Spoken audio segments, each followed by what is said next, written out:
Hello friends, welcome back to the next edition of Hindu Analysis of 13th November 2020. So today in Hindu newspaper we have some very important articles which might directly get reflected in your mains as well as interview questions. So that's why you should be even more careful in revising the background of those particular articles. So let us quickly start with the very first one. तो हमारे finance minister माननीय श्री निर्मला सीतारामन जी ने एक third आत्मनिर्भर भारत की जो stimulus package है उसकी थर्ड एडिशन जो है वो अनाउंस किया था. सो this is A fresh stimulus package which is continued as part of reconstruction and restructuring of our economy after the COVID-19 crisis. So, in this particular new stimulus package, what are the different things which were offered? So, let us quickly see.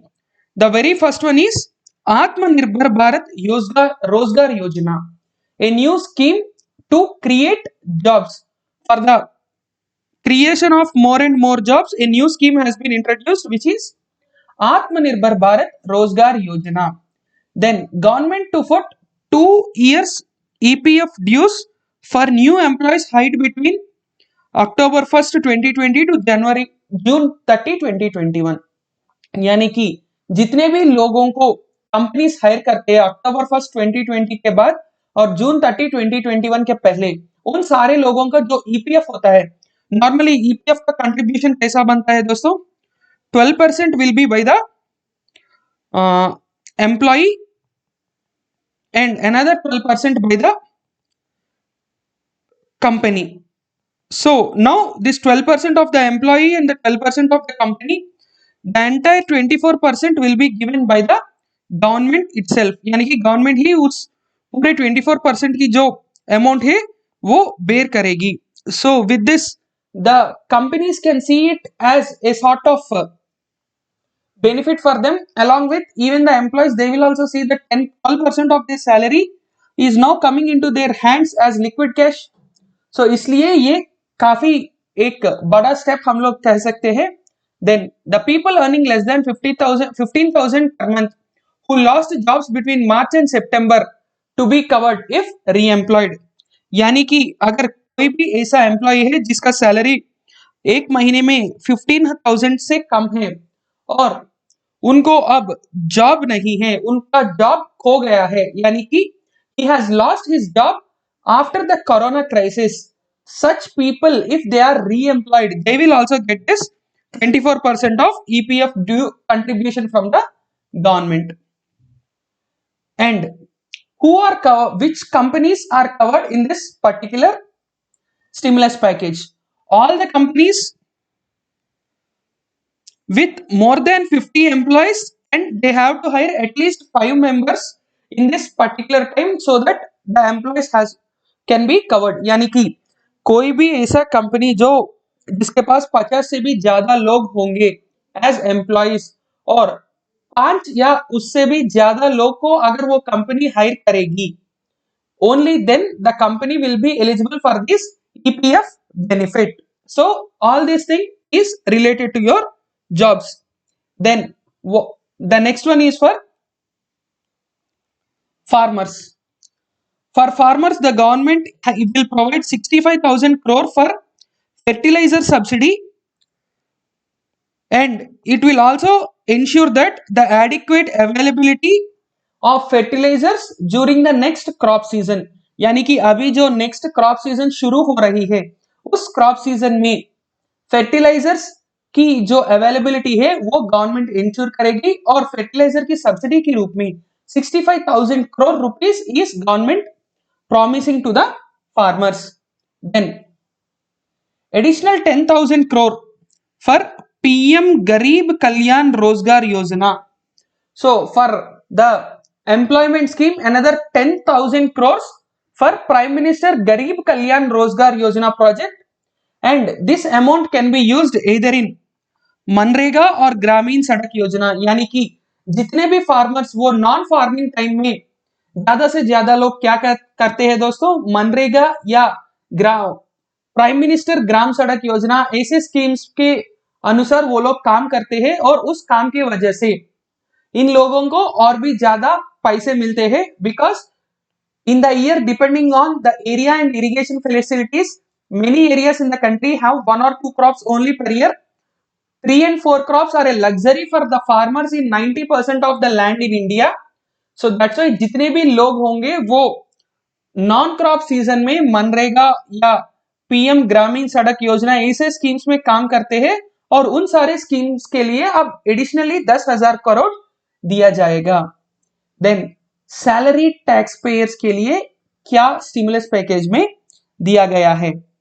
So there is a small amount of और some amount of income tax relief. अगर 2 करोड़ के अंदर आप एक घर यानी एक residential unit खरीदते हो, if you purchase a residential unit which has a value up to 2 crores, then you will have income tax relief.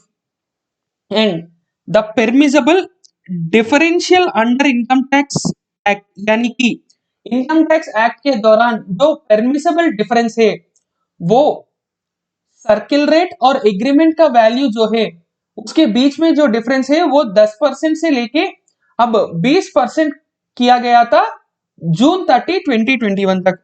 यानी कि हमेशा आप लोग ये चीज जानते ही है कि गवर्नमेंट का रेट एक होता है और मार्केट का रेट कुछ दूसरा नंबर होता है। यानी कि आप मान के चलिए गवर्नमेंट बोलती है इस एरिया में एक 3 बेडरूम फ्लैट का रेट होना चाहिए 40 लाख, लेकिन मार्केट में वो 60, 70 या 80 लाख तक रहता है। लेकिन लोग क्या करते हैं, उसको 20 लाख, 25 लाख या 30 लाख पे रजिस्ट्रेशन करवाते और बाकी अमाउंट वो नॉन अकाउंटेबल ट्रांजैक्शन करते हैं। लेकिन अब गवर्नमेंट ने क्या किया, गवर्नमेंट ने 20% तक एक स्लैब दिया ताकि आपका एग्रीमेंट वैल्यू और गवर्नमेंट के वैल्यू के बीच 20% तक डिफरेंस आ सकती है, and that 20% is not subject to the income tax. So that is something which is very much necessary, क्योंकि ज्यादा से ज्यादा घर खरीदने वाले कौन होते हैं, सैलरी टैक्स पेयर्स। अगर ज्यादा से ज्यादा घर बिकेंगे तो naturally it will give a boost to the real estate sector. So यहां पे मैं नीचे लिख देता हूं, एक बार आप देखिए। So salaried employees, if they buy houses it will boost real estate. That means it will boost construction activity and other things, which means it provides more and more employment. अगर more employment है तो naturally crisis से बाहर हम लोग आ सकते हैं। So that is the entire chain which is followed.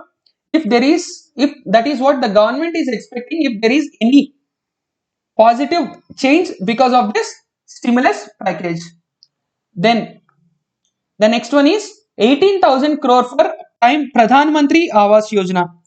For PM Awas Yojana, there is an additional 18,000 crore allocated for urban housing. Again, same thing. Housing, it will give boost to real estate, that will indirectly give lot of employment in unorganized sector. ये जो सारे migrant labourers है उनमें से कई सारे लोग इस कंस्ट्रक्शन वर्कर्स के रूप में ही काम करते हैं। अब उन सारे लोगों को काफी ज्यादा फायदा मिलेगा। The government aspects this would create 78 lakh new jobs and will drive demand for 25 lakh MT of steel and 131 lakh metric tons of cement. 25 lakh tons of steel and 131 lakh tons of cement. इतना ज्यादा अगर demand बढ़ेगी तो उसका मतलब यह है कि हमारे कंस्ट्रक्शन सेक्टर और रियल एस्टेट जो है वो काफी ज्यादा बढ़ रही है। And because of that what will happen, cement sector, cement industry, steel industry, their allied industry like transport and logistics services, then construction activity, all these departments or all these activities are now expected a new boost. ये सारे activities में एक नई boost, एक नई जोश आने की एक संभावना है। Then free up infrastructure contractors capital by reducing performance security charges and scrapping earnest money deposits for bidding on government projects. Government projects की बिडिंग के लिए कुछ सिक्योरिटी पैसा देना पड़ता है और कई सारे चार्जेस भरनी पड़ती है। अब वो सारे चार्जेस को कम या पूरी तरह से माफ करने की भी एक इसमें प्रोविजन दी गई है। इसका मतलब ये है कि अब any nominal without any security deposits and other charges, now these people can come for a bidding and for a tender। इसका मतलब ये है कि और भी कई सारे कंस्ट्रक्शन कंपनीज जो है वो इसमें भाग ले सकते हैं। Then 6,000 crore of equity infusion in debt platform for National Infrastructure Investment Fund, which will be used to raise 1.1 lakh crore for infra projects by 2025। National infrastructure and investment fund जो fund बनी है उसमें 6,000 crore liquid cash इसमें दिया जाएगा, ताकि उस पैसे को इस्तेमाल करके ये लोग नए नए प्रोजेक्ट्स को शुरू करके 1.1 lakh crore of investment target है इस कंपनी का 2025 तक। Then the biggest stressed sectors like emergency credit line guarantee scheme, एक इमरजेंसी क्रेडिट की जो स्कीम है वो भी एक्सटेंड की गई है मार्च 31, 2021 तक। इस स्कीम के दौरान हेल्थ केयर सेक्टर के जो फर्म्स है जहां पे काफी ज्यादा दिक्कत पहुंच रही है कई सारे हेल्थ केयर सेक्टर फर्म्स को, उन सारे फर्म्स को यहाँ पे क्या होगी, उन सारे फर्म्स को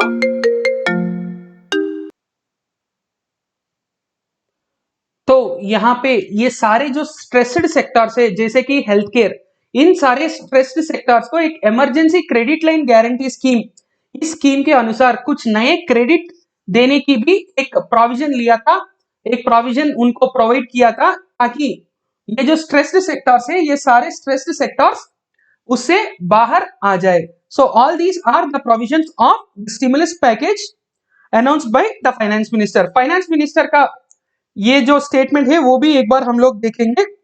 if you take all the packages and the RBI measure announced so far, a total of 29,87,641 crore, which is nearly 30 lakh crore की जो अमाउंट है वो दी गई है, which is a very big amount. And our finance minister says that this is around 15% of the GDP. ये भी एक प्रोबेबल प्रीलिम्स क्वेश्चन बन सकती है। अब तक जो स्टिमुलस पैकेज दी गई है वो लगभग 15% ऑफ आवर जीडीपी है। The central government on its own has provided 9% of the GDP as a stimulus package. Central government ने खुद 9% of the GDP stimulus package के रूप में दिया है। ये एक काफी इंपॉर्टेंट चीज है हमारे प्रीलिम्स को लेके। तो just you have to try to understand that there are many sectors which are given a new boost in terms of this. That is all about this stimulus package। अगला जो article है वो है अक्टूबर retail inflation accelerates to 7.61%। हमेशा याद रखना दोस्तों, जो भी इन्फ्लेशन है वो हमारे देश में आइडियल परसेंट क्या होता है 4%, and RBI always tries to keep it between 2 to 6%। 2 से 6% के बीच में आरबीआई हमेशा ट्राई करती है।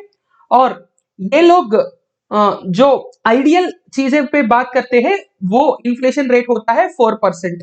Now if the ideal rate is 4% and RBI wants it to be less than 6%, but it has shooted up to 7.61%, so naturally it becomes a matter of concern।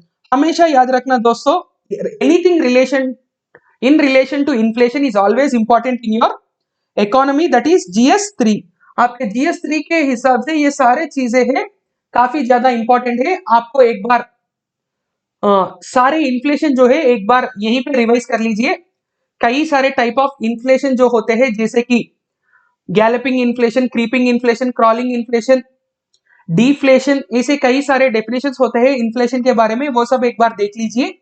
And the relation between inflation versus development, inflation versus growth rate, inflation versus employment या unemployment जो भी है, इन सारे चीजों के बाद एक बार revise कर लीजिए ताकि आपको भी ये बिल्कुल अच्छी तरह से अपने दिमाग में याद रहे। So the India's retail inflation remained above 7%। This above 7% is the biggest matter of concern in October for a second straight month, यानी कि दूसरे महीने में भी रिटेल इन्फ्लेशन जो है वो 7% से ज्यादा है because of the aggregated price rise in vegetables, यानी कि वेजिटेबल्स की जो प्राइसेस है, सब्जी की जो प्राइसेस है वो काफी ज्यादा बढ़ गई है। इसके वजह से जो रिटेल इन्फ्लेशन है वो 7.61% अक्टूबर में पहुंच गई है, यानी कि सितंबर के 7% से ही ये लोग काफी ज्यादा वरीड है, लेकिन अब ये 7.61% तक पहुंच गई है। इसका मतलब ये है कि ये और भी बुरी हालत बन गई है। So this is worrying the policy makers a lot, because we are the Asia's third largest economy and we are already in a deep slump, यानी कि एक बड़े इकोनॉमिक क्राइसिस के बीच में ऑलरेडी हम लोग हैं। तो इसलिए इस क्राइसिस से हम लोगों को बाहर लाने के लिए काफी ज्यादा काम जो है वो किया जा रहा है हमारे पॉलिसी मेकर्स और हमारे इकोनॉमिस्ट के द्वारा। लेकिन ये जो रिटेल इन्फ्लेशन बढ़ रही है ये एक सबसे बड़े टेंशन वाली बात हो गई है। So it was actually higher than the forecast. सारे जो फोरकास्ट होते हैं यानी कि जो प्रेडिक्शंस होते हैं, सारे प्रेडिक्शंस ने कहा था कि हमारा जो इन्फ्लेशन है वो अराउंड 7.3% होगा रिटेल इन्फ्लेशन, लेकिन ये उससे भी बहुत ज्यादा 7.61% हो गई है। सो that is something which was very very significant, and in September it was 7.27%, which is also not a small number, which is also a very big number. Retail inflation has remained 4%, the midpoint of the Reserve Bank's target of 2% to 6% for more than a year, giving it little room to cut interest rates. यानी कि जो retail inflation है वो लगभग एक साल तक ideal या जो भी इंपॉर्टेंट वैल्यू है या जो भी मेन पॉइंट है वहीं पे खड़ी है लगभग एक साल तक, और उस वजह से आरबीआई को भी काफी ज्यादा टाइम मिली इंटरेस्ट रेट्स को कम करने के लिए, बाकी सारे जो चीजें हैं उनके बारे में बात करने के लिए। लेकिन अब ये जो सडनली लिटरली डबल हो गया है रिटेल इन्फ्लेशन, ये सबसे बड़ी प्रॉब्लम है, and Indian economy is likely to enter a technical recession. Now what do you mean by this technical recession? Indian economy is likely to enter a technical recession for the first time in its post independent history, यानी कि हमारे स्वतंत्रता के बाद सबसे पहली बार ये हो रही है कि हमारे देश एक टेक्निकल रिसेशन की ओर बढ़ रही है। And because the new prediction shows that in the July to September quarter there might be a contraction of 8.6%, 8.6% की जो कॉन्ट्रैक्शन है वो हम लोगों को देखने को मिल रही है। इसका मतलब ये है कि अब हमारे देश में लगभग 2 कंटिन्यूस क्वार्टर्स में जीडीपी का कॉन्ट्रैक्शन है। पहला क्वार्टर है अप्रैल टू जून, दूसरा क्वार्टर है जुलाई टू सितंबर। ये 2 क्वार्टर्स में जो स्लम्प दिखने को हम लोगों को मिल रहा है, इसका मतलब ये है कि there might be a technical recession. So what do you mean by technical recession? 2 consecutive quarters of contraction, 2 consecutive quarters of contraction is described as a recession। अगर 2 consecutive quarters में पूरे जो कॉन्ट्रैक्शन बनता है उसको हम लोग क्या कहते हैं? रेसिशन कहते हैं। And the main factor leading to higher inflation is the elevated food inflation. Already हम लोग इसके बारे में अभी बात कर चुके हैं कि वेजिटेबल की जो प्राइसेस है वो काफी ज्यादा बढ़ गई है because of the rise in prices of these vegetables. Now there is a very high food inflation, because of food inflation there is a high amount of retail inflation. ये एक दूसरे से मिलता जुलता रहता है, इसलिए एक का असर दूसरे पे पड़ता है। So it reached N all time high of 11.707% when compared to the previous 10.68%. The high food inflation despite easing restrictions and improving mobility indicates that the problem is more complex and is likely to persist in near future. Already हमारा देश में सारे restrictions जो है वो ease कर चुके हैं, सिर्फ एजुकेशन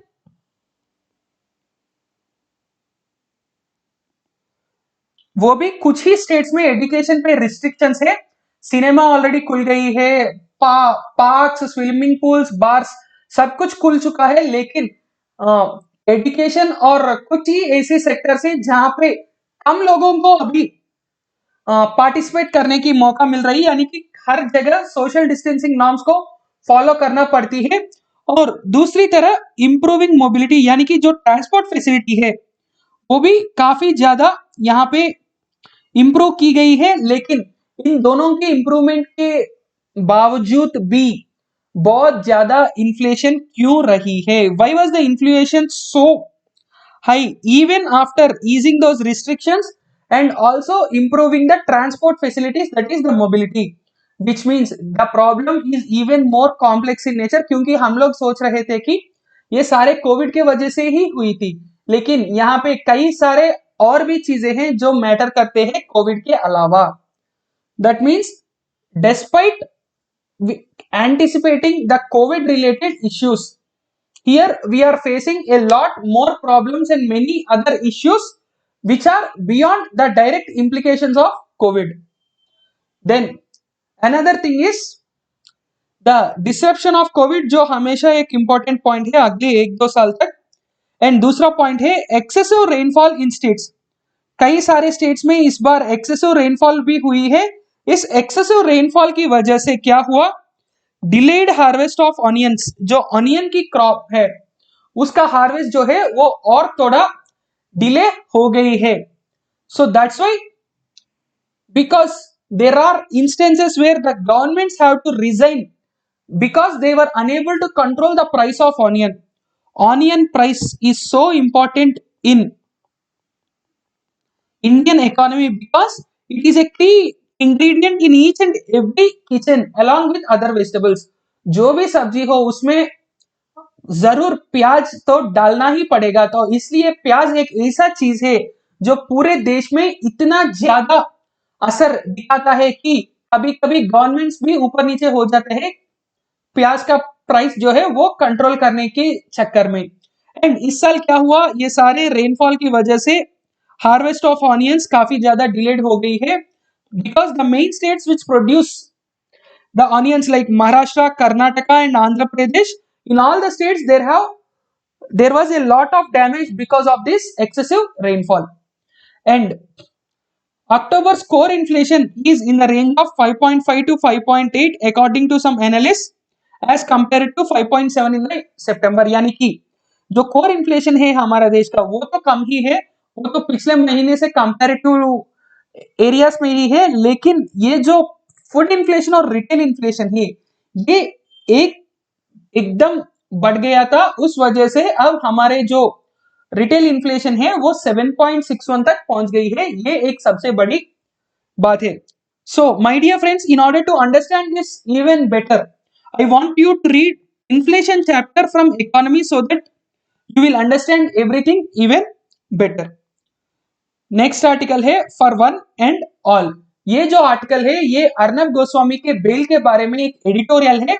इस एडिटोरियल में काफी अच्छी तरह से डिस्कस की गई है what are the important aspects that mister Goswami's case projects us and how we have to take them further. ये जो एडिटोरियल है आपको काफी ज्यादा पॉइंट्स देती है because this editorial is completely against the Supreme Court judgement and literally it is trying to question the Supreme court.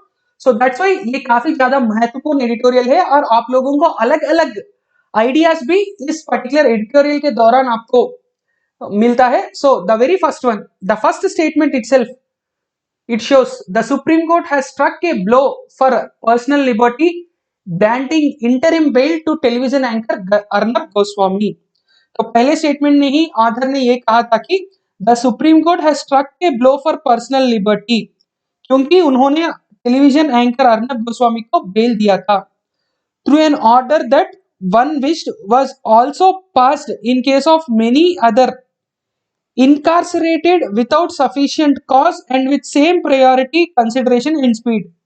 तो author का कहना यह है कि कई सारे ऐसे केसेस है जहां पे इससे भी ज्यादा इंपॉर्टेंट केसेस है, वहां पे प्रॉपर एविडेंस के बिना, प्रॉपर कॉजेस के बिना लोगों को जेल में रखा गया है और उसको ज्यादा प्रायोरिटी नहीं मिली है, ज्यादा कंसिडरेशन नहीं मिली है और वो बहुत ही स्लो तरीके से चल रहा है, यानी कि वहां पे स्पीड भी बिल्कुल नहीं है। लेकिन अर्नब गोस्वामी के बारे में जो केस है अभी उसमें बेल देने के लिए सुप्रीम कोर्ट बहुत ही जल्दी काम किया था, ऐसा कहने का है इस ऑथर का। So the first statement says that with this what we can understand, Supreme Court ने बहुत ही जल्दी, बहुत ही ज्यादा रिएक्ट करके अर्नब गोस्वामी को बेल दी है, लेकिन कई सारे ऐसे एग्जाम्पल्स है जहां पे सुप्रीम कोर्ट बेल देने के लिए बिल्कुल मना कर दिया था। The acquisition that Mr. Goswami and two others abetted the suicide of an interior designer by denying him payments due to him was something that could have been investigated and prosecuted if evidence was found without arresting them। यानी कि मतलब क्या है दोस्तों, पहले जो first statement है उससे कंप्लीटली ऑपोजिट साइड में ये दूसरा स्टेटमेंट हम लोगों को देखने को मिलता है।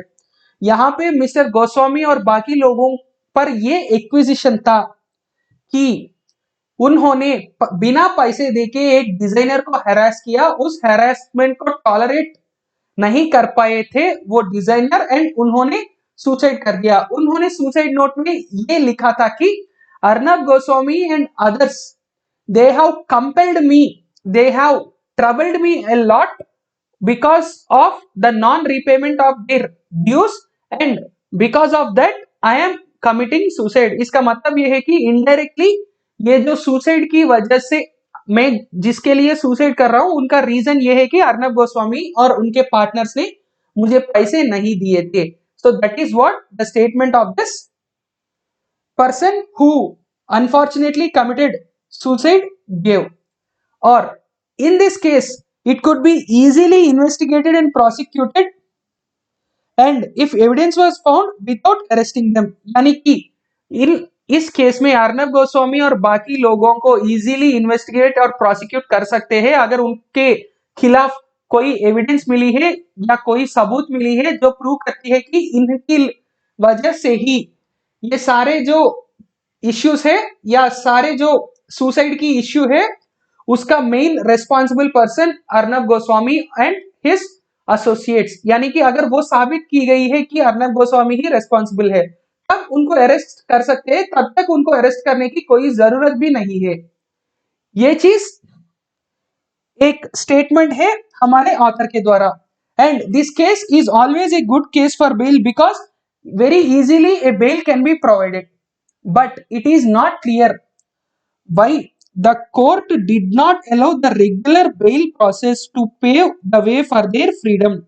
यहां पे सब लोगों को ये बात पता नहीं चल रहा है कि रेगुलर जो बेल का प्रोसेस जो होता है, द रेगुलर बेल प्रोसेस, इस रेगुलर बेल प्रोसेस को क्यों फॉलो नहीं किया गया है। Why was it not followed, the regular bail process which has to be followed? Mr. Goswami rushed to Bombay High Court even before the session court could hear the matter। यहाँ पे एक important observation जो है वो ये है कि अर्नब गोस्वामी ने डायरेक्टली बॉम्बे हाई कोर्ट तक पहुंचा था, लेकिन पहले उनको कहां पे जाना था, सेशंस कोर्ट, जहां पे ये जो हियरिंग है वो पहले शेड्यूल्ड है। The High Court can not be faulted for rejecting his bail. यानी कि हम लोग हाई कोर्ट पे कुछ फॉल्ट नहीं दिखा सकते क्योंकि मेनी केसेस में, कई सारे चीजें में ऑलरेडी जब एक बेल पिटिशन लोअर कोर्ट में है अगर वो रिजेक्ट किया जाएगा उसके बाद ही अपर कोर्ट में अपील करने का है एंड डायरेक्टली ही can not go to any upper court seeking a bail petition. So that's why पहले उनको क्या करने का है, पहले उनको सेशंस कोर्ट में हियरिंग कंप्लीट करने तक वेट करने का है। अगर वहां पे बेल दिया जाएगा तो प्रॉब्लम सॉल्व, अगर बेल नहीं मिलता है तब उनको हाई कोर्ट में आना चाहिए। अगर हाई कोर्ट भी उसका बेल रिजेक्ट करेगा तब उनको सुप्रीम कोर्ट पर जाना है। This is a standard procedure which has to be followed in each and every case and it is quite common for the superior courts to ask the remand petitioners to exhaust their remedy before the lower courts first. इसका मतलब क्या होता है दोस्तों, ये हमेशा एक common चीज है। जब कोई भी बंदा डायरेक्टली हायर कोर्ट तक पहुंचता है तो उन लोगों को पहले लोअर कोर्ट में अटेम्प्ट करने के लिए, जब लोअर कोर्ट में और भी ज्यादा अपील हम लोग नहीं कर पाते हैं, यानी कि हमारे जो अटेम्प्ट है वो एग्जॉस्ट हो जाता है because of the rejection of bail by the lower courts, तब हम लोग हाई कोर्ट तक पहुंचना है। अगर हाई कोर्ट में भी वही हालत है कि हमारा बेल पिटिशन रिजेक्ट किया गया है तब हम लोग सुप्रीम कोर्ट तक पहुंचना है, यानी कि एक हायरार्की हम लोग मेंटेन करना चाहिए। ऐसा कुछ नहीं है कि हम लोग डायरेक्टली सुप्रीम कोर्ट तक पहुंच जाएंगे, जो बात सेशंस कोर्ट में भी हो सकता है, because it increases the burden on supreme court and the sessions court is the having the jurisdiction to grant a bail in that particular case। लेकिन इस केस में क्या हुआ है, इस केस में भी पहले सेशंस कोर्ट में एक हियरिंग शेड्यूल्ड था, लेकिन उसके पहले ही मिस्टर गोस्वामी ने हाई कोर्ट तक पहुंचा था और हाई कोर्ट ने यह कहा था कि पहले लोअर कोर्ट का डिसीजन आने दो। जब लोअर कोर्ट अपना डिसीजन जो भी है वो डिक्लेयर करेगी, उसके बाद ही हम लोग उस पर एक्ट करेंगे। Will act only after the lower court gives U A proper decision. Now author का कहना यह है कि even those अरेस्ट्स in which political vendetta or the misuse of power is quite demonstrable, the Supreme Court has granted bail only after the courts below had dismissed them on merits।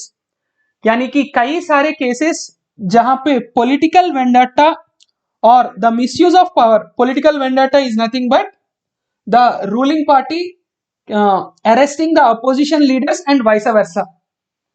So whenever a party comes into power, it tries to suppress the other political parties, that is called political vendetta and also the misuse of power। अगर कोई भी एक government के खिलाफ अपने आवाज उठाता है तो उनको अरेस्ट करना विथ माल इंटेंशंस, वो भी एक मिसयूज ऑफ पावर के अंदर आता है। इन सारे चीजों में जहां पे भी ये सारे चीजें काफी ज्यादा दिखने को हम लोगों को मिल रहा है, सुप्रीम कोर्ट ने कई सारे सिचुएशंस में ऐसा कहा था कि पहले आप लोअर कोर्ट्स में जाइए, अगर वहां पे आपका कुछ नहीं हो रहा है तभी हम लोग इस केस टेकअप करेंगे, वरना हम लोग टेकअप नहीं करेंगे। लेकिन गोस्वामी का केस जो है वहां पे क्या हुआ था, the sessions court was due to hear his bail petition around the same time the matter was before the High Court. यानी कि जब ये सेशंस कोर्ट में हियरिंग के लिए आ रही है या आने को है, उसी समय ये पिटिशन जो है वो ऑलरेडी हाई कोर्ट में भी डाला था। And for some strange reason the petition was posted immediately for hearing and an interim bail pending a reasoned judgment should be granted on the same day। इसका मतलब यह है कि सुप्रीम कोर्ट ने क्या किया था, सुप्रीम कोर्ट ने ये केस जो है उसको इमीडिएटली लिया था और उसके बाद एक इंटरिम बेल भी दिया था, लेकिन पूरे जजमेंट जो है इस बेल पिटिशन का वो बिल्कुल नहीं दिया था, सिर्फ एक इंटरिम बेल दिया था, वो भी उसी दिन, यानी कि एक सिंगल सिटिंग ऑफ हियरिंग के बाद बेल मिला था। हम लोग हमेशा जानते हैं हमारा जुडिशियरी कितना जल्दी काम करता है, वहां पे तारीख पे तारीख, जैसे में कुछ फिल्मों में कहा गया वैसा रहता है उन लोगों का आदत। लेकिन इस अर्नब गोस्वामी की केस में सुप्रीम कोर्ट ने उसी दिन एक इंटरिम बेल भी दिया था और जस्टिस डीवाई चंद्रचूड़ ने एक ऑब्जर्वेशन दिया था, if we don't interfere in this case today we will walk on a path of destruction. मतलब क्या है दोस्तों, अगर हम लोग आज इंटरफियर नहीं करेंगे तो हम लोग एक गलत रास्ता में, एक डिस्ट्रक्टिव रास्ता में आगे बढ़ेंगे, ऐसा कहना था जस्टिस डीवाई चंद्रचूड़ का। लेकिन ये जो स्टेटमेंट है वो थोड़ा out of place in this case होता है, क्योंकि ये जो केस है वो जर्नलिस्ट अर्नब गोस्वामी के जर्नलिस्टिक वर्क यानी कि उनके प्रोफेशन के संबंधित नहीं है। ये एक्चुअली एक उनका प्राइवेट इश्यू है जो अपने बिल्डिंग के बिल्डर या डिजाइनर और उनके बीच में है। अगर ये जर्नलिस्टिक पर्पस में होता तो जस्टिस डीवाई चंद्रचूड़ जी का स्टेटमेंट जो है वो सही लगता है, लेकिन यहाँ पे वो थोड़ा आउट ऑफ कंटेक्स्ट लग रहा है हमारा ऑथर का, because this is not related to the journalistic purposes of Arnab Goswami. Then a scrutiny of why such consideration or sympathy has not been made or shown in many others who are held mainly for the political beliefs or journalistic work is warranted। इसका मतलब यह है कि कई सारे पहले भी ऐसे सिचुएशंस थे जहां पे अपने पॉलिटिकल आइडियोलॉजी की वजह से, अपने जर्नलिस्टिक एक्टिविटीज की वजह से अंदर किया गया था, उन लोगों का बेल पिटिशन तुरंत क्यों नहीं स्वीकार किया था, तुरंत उनका जजमेंट क्यों नहीं आया था, ये सबसे बड़े क्वेश्चन मार्क बन गया सारे लोगों का।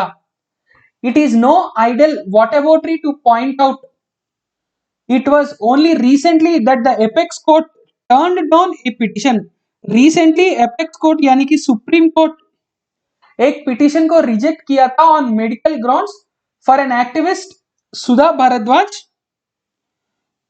To the High Court with a gracious observation, यानी कि जो सुधा भारद्वाज नाम के एक लॉयर कम एक्टिविस्ट का पिटिशन सुप्रीम कोर्ट के सामने पेश किया था, तब सुप्रीम कोर्ट ने यह बात कहा था कि आप लोग इस केस में काफी ज्यादा प्रोग्रेस ऑलरेडी दिखा चुके हो, इसलिए आप लोग एक रेगुलर बेल पिटिशन क्यों नहीं फाइल कर रहे हो? Why are you not filing a regular bail petition and why are you filing an interim bail petition?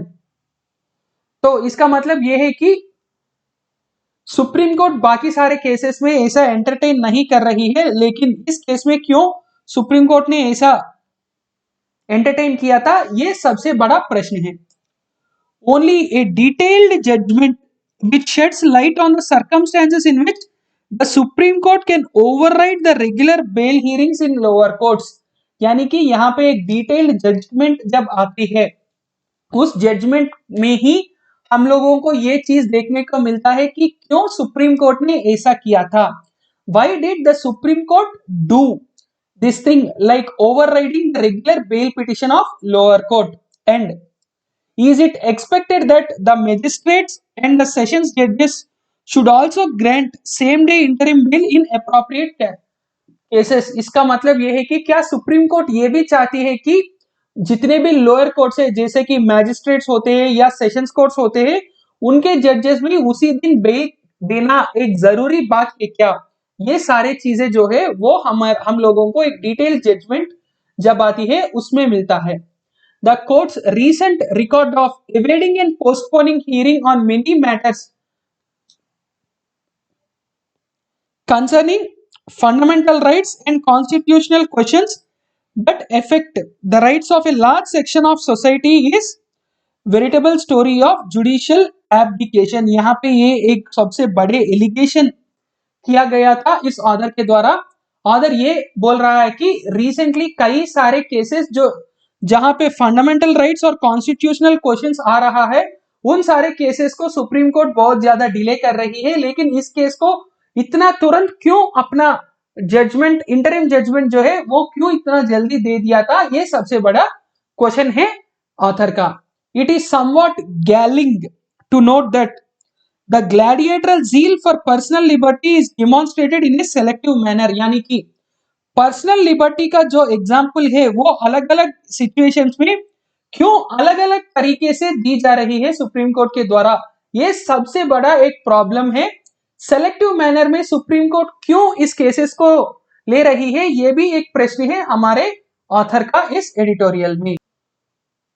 तो इस एडिटोरियल के दौरान हम लोगों को ये चीज देखने को मिलता है, सबसे पहले बेल पिटिशन के प्रोसीजर हम लोग ऑलरेडी समझ चुके हैं।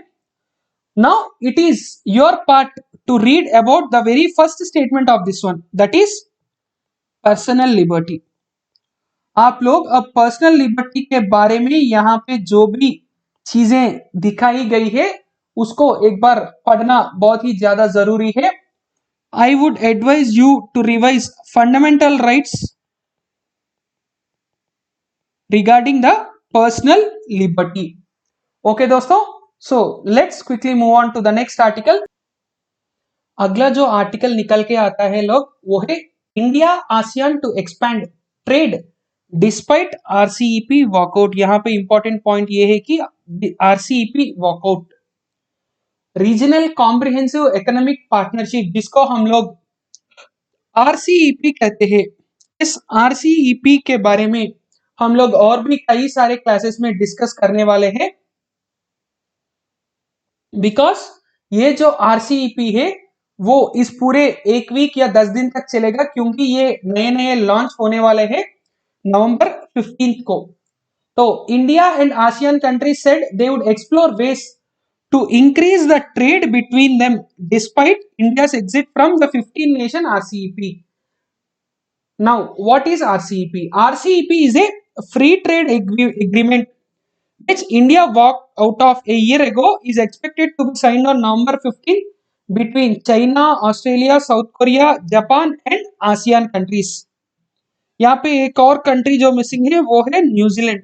So China, South Korea, Japan, Australia, New Zealand and ASEAN countries, ये 15 देश जो है, ये 15 देश एक मिलके एक फ्री ट्रेड एग्रीमेंट कर रहे हैं. इसका मतलब ये है कि कोई भी एक देश की जो गुड्स एंड सर्विसेज होते हैं वो दूसरे देश में डायरेक्टली जा सकते हैं विदाउट एनी इंपोर्ट ड्यूटीज और कस्टम्स ड्यूटीज.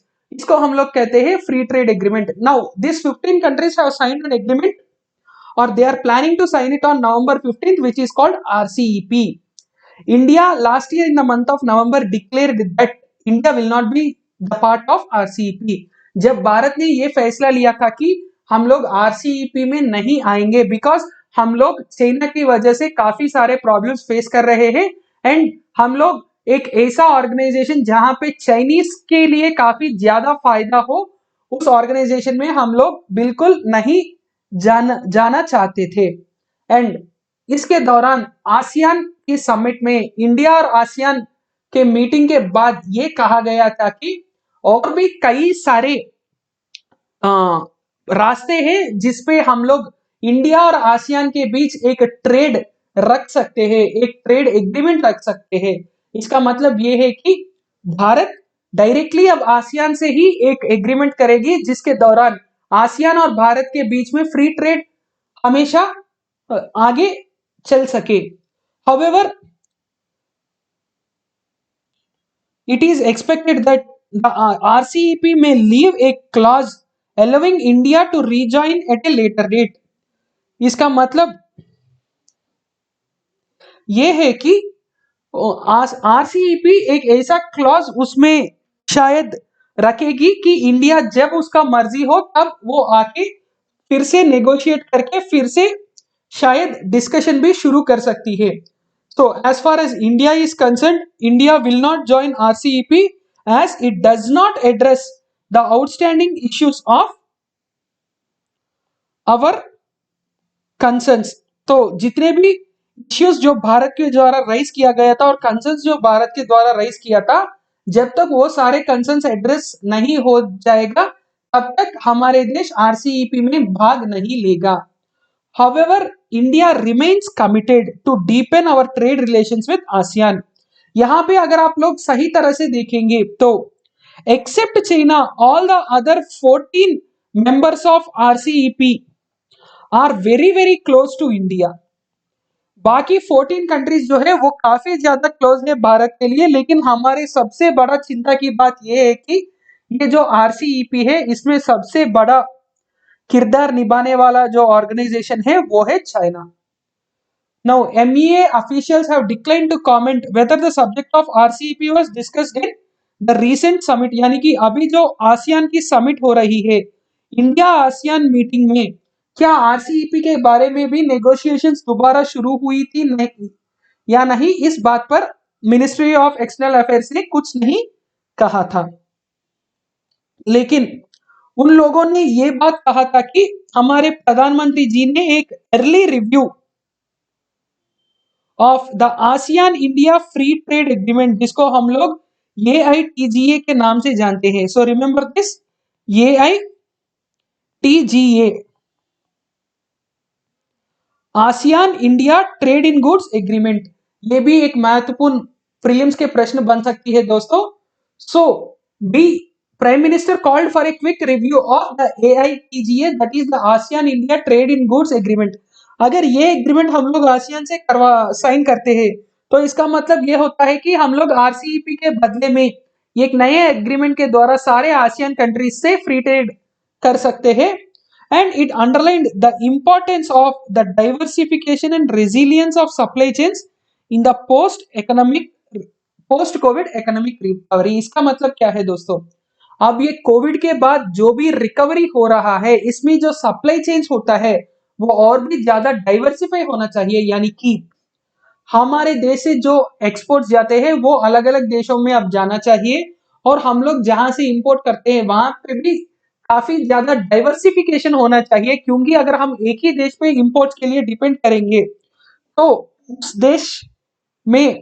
देश जो रेट को हम लोगों को देगा हम लोग उसी को फॉलो करना पड़ेगा. अगर हम लोग कई सारे देश से अपना फ्री ट्रेड एग्रीमेंट साइन करवाते हैं, तो इसका मतलब ये होता है कि जहां पे वो चीपेस्ट मिले वहां से हम लोग वो चीज यहाँ के लौटा सकते, यहाँ पे प्राप्त कर सकते हैं, यहाँ पे इंपोर्ट कर सकते हैं, ताकि दोनों का काफी ज्यादा फायदा हो। And the Prime Minister also announced a $1 million contribution to ASEAN for COVID-19 recovery. For COVID-19 recovery fund of ASEAN, हमारे प्रधानमंत्री ने $1 million की एक कंट्रीब्यूशन भी अनाउंस किया था। और इस समिट में जब एड्रेस कर रहे थे तब हमारे प्रधानमंत्री ने इंडो पैसिफिक पॉलिसी, जहां पे आसियान और इंडिया के बीच में कन्वर्जेंस है, because ASEAN countries on one side they have Indian Ocean, other side they have Pacific Ocean. Now Indian Ocean means predominantly there is only one country which exists on the banks of Indian Ocean, that is India. जब भी आप लोग Indian ocean की बात करते हैं उसको shortly आप लोग इंडो लिखते हो। जब आप लोग इंडो पैसिफिक लिखते हो तो इसका मतलब यह हुआ है कि India and Pacific related things, that itself emphasizes the importance of India in such kind of agreements. All the countries stressed the importance of a rule based order, यानी कि एक ऐसा रूल्स बनना चाहिए which includes upholding adherence to international law, especially through UNCLOS. UNCLOS जिसको UN clause कहते हैं, ये एक इंटरनेशनल लॉ है। इन सारे इंटरनेशनल लॉस को एडहर करते हुए हम लोगों को आगे बढ़ना चाहिए, वो कहना है इन लोगों का। अब ये यूएन क्लॉज का फुल फॉर्म क्या होता है दोस्तों? यूएन क्लॉज का फुल फॉर्म होता है United Nations convention on law over seas, यानी कि जो समुद्र के मार्ग में ट्रेड और कॉमर्स और जितने भी सारे चीजें होते हैं उन सारे चीजों को रेगुलेट करने के लिए एक लॉ बन गई थी। उस कन्वेंशन में लॉ बन गई थी, उस कन्वेंशन का नाम था यूएन क्लॉज। तो इसलिए हम सब कंट्रीज ने ये बात कहा था कि हम लोग इंटरनेशनल लॉ को फॉलो करेंगे और उसके फॉलो करने के बावजूद जितने भी चैलेंजेस है उनको ओवरकम करके हम लोग यहाँ पे इस रीजन में एक सही तरह की ट्रेड प्रैक्टिस जो है वो एस्टेब्लिश करेंगे। और लीडर्स ने ये भी अफर्म किया था कि हम लोग पीस और स्टेबिलिटी मेंटेन करना चाहिए। कहाँ पे? साउथ चाइना सी पे। साउथ चाइना सी जो है वहां पे हमेशा इश्यू होता है because of Chinese aggression. China काफी ज्यादा एग्रेसिव रहती है इस साउथ चाइना सी में, और इसके एग्रेशन की वजह से आसियान कंट्रीज काफी ज्यादा प्रॉब्लम्स फेस करते हैं because of the safety security along with the peace and stability in the South China Sea। अब ये इसके लिए हमारे सारे लीडर्स जो है इंडिया के और आसियान के, सब लोग अपने वचन दिए थे कि हम लोग आगे काम करेंगे कि यहाँ पे एक स्टेबिलिटी बन जाए। And the particular freedom of navigation and overflight, यानी कि साउथ चाइना की जो समुद्र की मार्ग है उसको इस्तेमाल करने के लिए नेविगेशन के साथ साथ ओवरफ्लाइट, यानी कि वहां से साउथ चाइना सी के ऊपर प्लेन्स या फ्लाइट्स जाने की जो परमिशन है उसके बारे में भी यहाँ पे इन लोगों ने काफी ज्यादा फोकस किया था। अब हम लोग इसके बारे में एक मैप देखेंगे। ये एक मैप है जहां पे आसियान और आसियान के अफिलिएट्स जितने भी ग्रुप्स है उसके बारे में यहाँ पे दी गई है। यहाँ पे आप देख सकते हैं ये जो ब्राउन कलर में सारे कंट्रीज है, ये सारे कंट्रीज जो है वो आसियान के मेंबर कंट्रीज है। और आसियान प्लस 3 किसको कहते हैं हम लोग? China, South Korea and Japan plus ASEAN. China, South Korea, Japan plus ASEAN, हम लोग इसको क्या कहते हैं? इसको हम लोग कहते हैं, what do we call it? ASEAN plus 3। अगर हाँ कहीं पे आपको आसियान प्लस 3 के नाम दिखाई देगा तो उसमें कौन कौन से कंट्रीज मौजूद है extra? China, South Korea, Japan and ASEAN. Then the next point, East Asia summit. ये एक और इंपॉर्टेंट ऑर्गेनाइजेशन है जिसका नाम है ईस्ट एशिया समिट। इस ईस्ट एशिया समिट में India, Russia, then Australia and United States. India, Russia, Australia and United States, ये सारे कंट्रीज जो है ये ईस्ट एशिया समिट में मेंबर्स है। मंगोलिया और पाकिस्तान दोनों कंट्रीज इसमें ऑब्जर्वर के रूप में होते हैं। Mongolia and Pakistan are the observers of ASEAN. Then ASEAN regional forum consist of all these countries, जितने भी यहाँ पे अलग अलग कलर्स में हाईलाइटेड है, जैसे कि कनाडा हो गया, यूरोपियन यूनियन हो गया, फिर यहाँ पे पपुआ न्यू गिनिया हो गया, ऐसे कई सारे कंट्रीज है जो मिलके आसियान रीजनल फोरम जो है वो बनता है। तो यहाँ पे हम लोग अभी 5 तरह के कंट्रीज को देखे थे। सबसे पहला वाला जो है, एक बार मैं आपके लिए ये सारे क्लियर कर देता हूं। The countries which are highlighted in brown colour, they are all these countries, they are the ASEAN member countries. फिर आसियान +3 में चाइना है, साउथ कोरिया है और जापान है। ईस्ट एशिया समिट में इन कंट्रीज के साथ साथ एशियन +3 के साथ साथ ऑस्ट्रेलिया, रशिया, यूनाइटेड स्टेट्स और भारत, ये 4 भी यहाँ पे मौजूद है। सो that is the importance of this ASEAN and its affiliate groups. Now let's quickly see a few details about ASEAN. ASEAN means the Association of Southeast Asian Nations. It is a regional organization. ये ASEAN जो है ये एक तरह के regional organisation है जो political and social stability because of the rising tensions among the Asia Pacific post colonial states, यानी कि साउथ ईस्ट एशिया में जो पोस्ट कॉलोनियल स्टेट्स है, यानी कि वर्ल्ड वॉर 2 के समय में या इसके बाद जो इंडिपेंडेंट हुए थे कॉलोनीज, उसके पहले ये सारे कंट्रीज जो है वो कॉलोनियल रूलर्स के अंडर रहते थे। अब ये सारे कंट्रीज जो है वो इंडिपेंडेंट बन गए हैं। सो all these post colonial states, there are lot of tensions because of the political and social instability around these countries। और इन सारे देशों ने मिलकर एक ऑर्गेनाइजेशन बनाए थे जिसमें पॉलिटिकल स्टेबिलिटी और सोशल सिक्योरिटी की बात करेंगे और वहां पे किया जाएगा। वो ऑर्गेनाइजेशन था ASEAN. The motto of ASEAN is one vision, one identity and one community. One vision, one identity and one community is the motto of ASEAN, and ASEAN was established on 8th August and it is called as ASEAN Day। और ASEAN की जो secretariat है वो कहाँ पे है? Indonesia की capital Jakarta में आसियान की जो सेक्रेटेरिएट है वो मौजूद है। India's relationship with ASEAN is the key pillar of both India's foreign policy as well as the act east policy.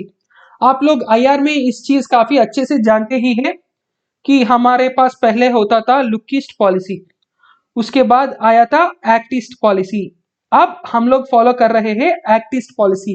इस एक्ट ईस्ट पॉलिसी के दौरान आसियान एक इतना महत्वपूर्ण ऑर्गेनाइजेशन बनता है जहां पे हम लोग 10 कंट्रीज के साथ एक ही बार हम लोग जो भी चीजें हैं ट्रेड के बारे में या कोऑपरेशन के बारे में नेगोशिएट कर सकते हैं। India has a special mission, separate mission to ASEAN as well as EAS in Jakarta। यानी कि ईस्ट एशियन स्टेट्स का एक ऑर्गेनाइजेशन है जिसका नाम है EAS और साउथ ईस्ट एशियन नेशंस का एक ऑर्गेनाइजेशन है ASEAN। दोनों में अलग अलग मिशंस भारत ने भेजा था। इसका मतलब यह है कि हम लोग ASEAN को और भी ज्यादा रिस्पेक्ट के साथ देख रहे हैं। India and ASEAN have nearly 25 years of dialogue partnership, 15 years of summit level interaction and 5 years of strategic partnership। अब भारत ने आसियान को अपना स्ट्रैटेजिक पार्टनर के रूप में ट्रीट कर रही है and we are also talking about the AITGC, जिसके बारे में कुछ मिनट के पहले हम लोग डिस्कस किए थे।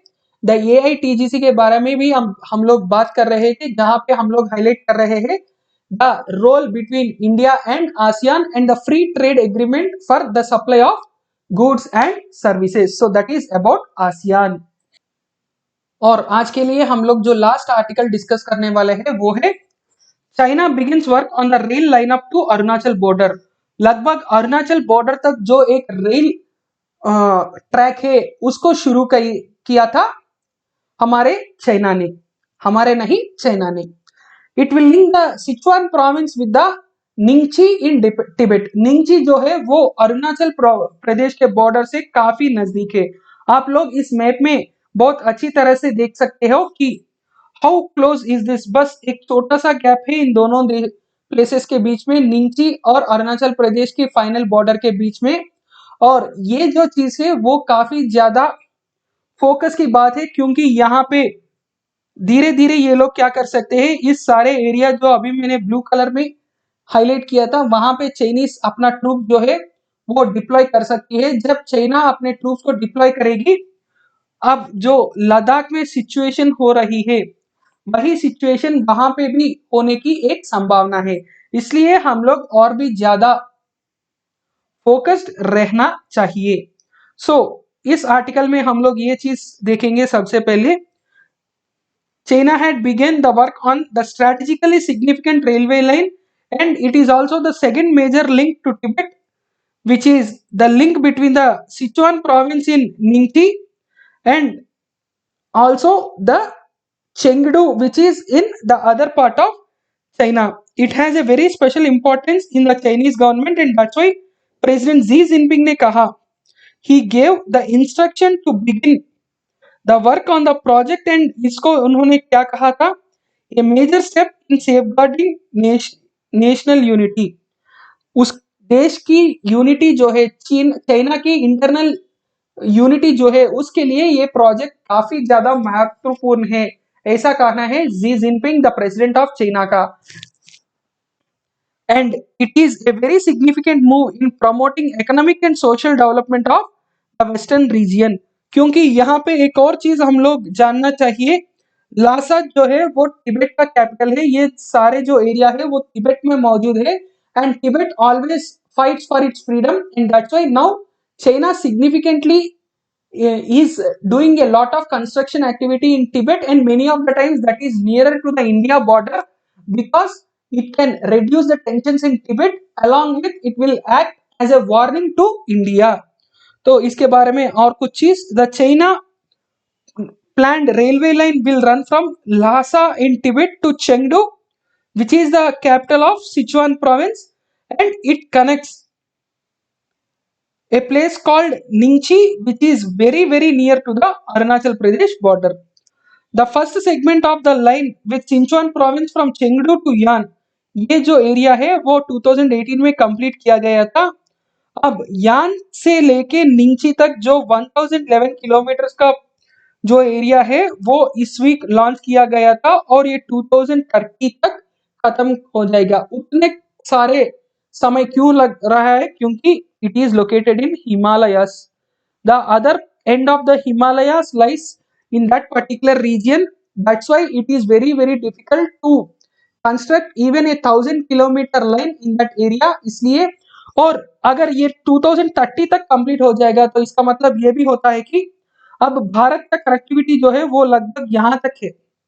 Till this point already we have connectivity, only in this area now we have to improve our connectivity, for which we get a lot of time। 10 years is not a small time। अगर हम लोग सही तरह से अभी से act करेंगे तो यहाँ पे हम लोग अपना सिक्योरिटी जो है वो और भी ज्यादा इंप्रूव कर सकते हैं। So that's all for the Hindu analysis of today. Will meet in tomorrow's video. Thank you and जय हिंद।